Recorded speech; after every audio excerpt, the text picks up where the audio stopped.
கோவை மாவட்டத்தில் வன்கொடுமை வழக்குகளை விசாரிப்பதற்காக நியமிக்கப்பட்டிருக்கிற சிறப்பு அமர்வு நீதிமன்றம் மேட்டுப்பாளையம் காவல் நிலையத்தில் பதிவு செய்யப்பட்டிருக்கிற தாழ்த்தப்பட்டோர் மற்றும் பழங்குடி மக்கள் மீதான வன்கொடுமை சட்டம் அடிப்படையிலே 2 கொலைகள் செய்யப்பட்ட அந்த வழக்கு குறித்து இன்று விசாரித்து இறுதியாக இன்றைக்கு தீர்ப்பளிக்கிறது.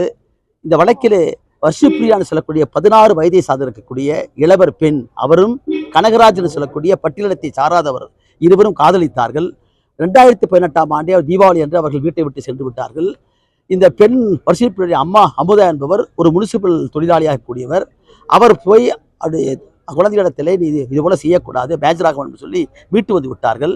அதற்கு பின்பும் அவருடைய காதல் தொடர்ந்த காரணத்தினால் கனகராஜன் சொல்லக்கூடிய அவருடைய காதலுடைய அண்ணன் இந்த வழக்கினுடைய 1வது குற்றம் சாட்டப்பட்டிருக்கிற தண்டிக்கப்பட்டிருக்கிற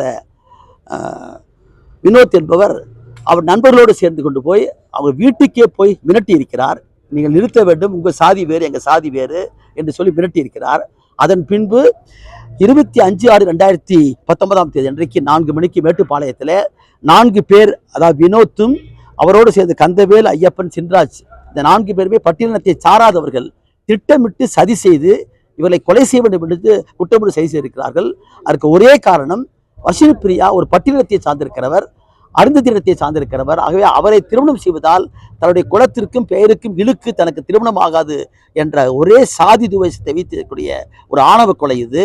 அன்றைக்கு மாலை 4 மணிக்கு மேல் மட்டசாலை இடத்துல வர்ஷிப்ரியாவும் அவருடைய காதலார் கனகராஜும் போய் தங்கியிருப்பதை தெரிந்து கொண்டு அங்கே அமுதாவும் அவருடைய கணவரும் போய் பார்க்க போயிருக்கிறார்கள். அந்த சமயத்திலே வினோத் அருவாளோடு அத்துமீறி புகுந்து 2 பேரையுமே சாதியை சொல்லி திட்டி அடித்து அவரை வெட்டியிருக்கிறார்.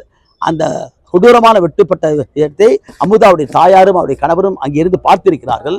உடனடியாக இருவரையும் மேட்டுப்பாளையம் மருத்துவமனைக்கு கொண்டு சென்றனாலும் கூட கனகராஜ் அங்கே இறந்து விட்டார். கொடூரமான வெட்டுக்காயத்தோடு இருக்கக்கூடிய வர்ஷிப்ரியாவை அவருடைய தாயார் கோவை அரசு மருத்துவமனைக்கு கொண்டு சென்று சேர்க்கப்பட்டு 2 நாளைக்கு பிறகு இறந்து விட்டார். இந்த வழக்கில் வன்கொடுமை திருப்பணக்காக பதிவு செய்து அதுக்கு பின்னால் மணி என்று சொல்லக்கூடிய டிஎஸ்பி தான் இதில் சிறப்பு புலனாய்வு வந்தார்கள். இந்த வழக்கை குற்றப்பத்திரிகை தாக்கல் செய்யப்பட்டு நம்முடைய கோவையிலே முதன்மை அமர்வு நீதிமன்றத்தில் தான் விசாரிக்கப்பட்டது. அப்போது ஸ்பெஷல் கோர்ட் இல்லை. அதற்கு பின்னால் அங்கே சாட்சியில் விசாரிக்கப்பட்ட பின்னால் இங்கே தனி நீதிமன்றம் நியமிக்கப்பட்டு இந்த வழக்கு விசாரிக்கப்பட்டு இந்த வழக்கில் இன்றைக்கு மாண்புமிகு நீதிபதி விவேகானந்தன் அவர்கள் இன்றைக்கு தீர்ப்பு வழங்கியிருக்கிறார்கள்.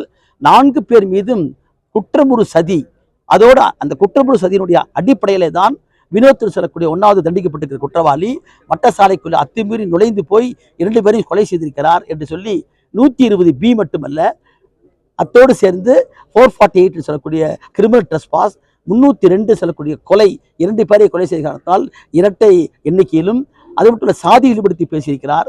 இவைகளெல்லாம் கொண்டு குற்றப்பத்தி தாக்கல் செய்யப்பட்டது. இந்த வழக்கில் சிறப்பு வழக்கறிஞராக இங்கே இருக்கக்கூடிய வழக்கறிஞர் குழுவை சார்ந்திருப்பவர்கள் வேண்டுகோளுக்கு நான் நியமிக்கப்பட்டேன். சிறப்பு வழக்கறிஞராக இருந்து கொண்டு இந்த வழக்கில் 16 சாட்சிகள் நாங்கள் விசாரித்தோம். அந்த 16 சாட்சிகளுடைய விசாரணையிலும் இந்த குற்றச்சாட்டு நிரூபிக்கப்பட்டிருந்த பலனுடன் நீதிமன்றம் இன்றைக்கு 4 பேரையுமே இந்த குற்றமுறு சதியிலிருந்து விடுவித்திருக்கிறது. அதற்கு போதிய ஆதாரம் இல்லை சொல்லி அவருடைய தீர்ப்பில் இன்றைக்கு அவர் சொல்லியிருக்கிறார்.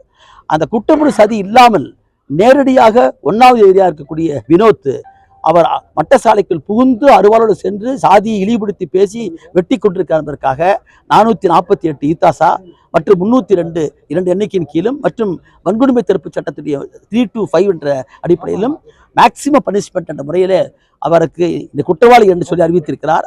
அவருக்கு கொடுக்கிற தண்டனை பொறுத்தவரை வருகின்ற 29/1/2025 அவருடைய முன்னடவடிக்கைகளை பற்றிய விவரத்தை எல்லாம் கேட்டிருந்த பின்னால் இருதரப்பாரையும் கேட்டுவிட்டு என்னென்னு கேட்டால் 302 என்று சொல்லிவிட்டாலே ஒன்று தூக்கு தண்டனை அல்லது வாழ்நாள் சிறை 2 தான் இருக்க முடியும். இது ஒரு அறுதிலும் அறுதான வழக்கு. அது மட்டுமல்ல, ஒரு சாதி ஆணவ படுகொலை என்ற காரணத்தினால் இந்த வழக்கை பற்றி தண்டனை பற்றி கேட்பதற்காக 29ஆம் தேதி போட்டிருக்கிறார்கள். அன்றைக்கு இருதரப்பிலும் நாங்கள் வாதாடி அதிகபட்ச தண்டனை வேண்டும் என்று நாங்கள் கேட்போம். அவருடைய கருத்துக்களை கேட்டு இது தீர்மானிப்பார். நல்லா மகன் சார், பாப்பா மகன் சார் எல்லாருமே நல்லபடியாக எல்லாம் பண்ணி கொடுத்துருக்காங்க.